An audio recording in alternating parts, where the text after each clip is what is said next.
Depuis 2019, toutes les entreprises de plus de 50 salariés doivent calculer et publier leur index à l'égalité professionnelle entre les femmes et les hommes, et ce chaque année avant le 1er mars.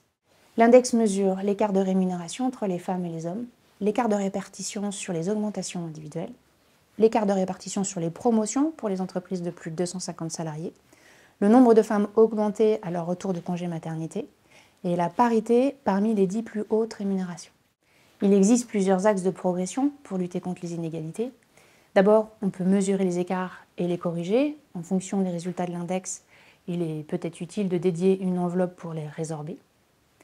Il est important de neutraliser les freins à l'évolution professionnelle en vérifiant que les femmes ne sont pas freinées à leur retour de congé maternité, en leur proposant des séances de coaching pour qu'elles puissent se projeter sur d'autres postes.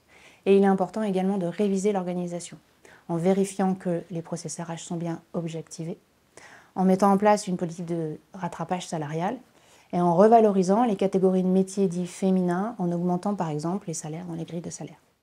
Pour assurer des process RH non discriminants, il est impératif de former ces responsables RH à la détection des discriminations sur leur process RH et à leur objectivation. Par exemple, sur le process de recrutement, il est important de porter son attention sur les différentes étapes. Depuis la définition du besoin à l'élaboration du sourcing, à l'écriture et à la publication de l'offre, au tri des CV, aux entretiens et à la sélection de la candidature, jusqu'à la réponse et l'intégration du salarié.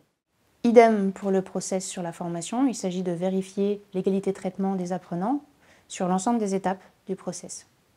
Quant au process de promotion, il s'agit de vérifier sur le phénomène du plafond de verre le taux de promotion femmes-hommes et le taux de féminisation, et sur le phénomène du paroi de verre, de regarder là où sur les filières centrales, les femmes sont le moins représentées.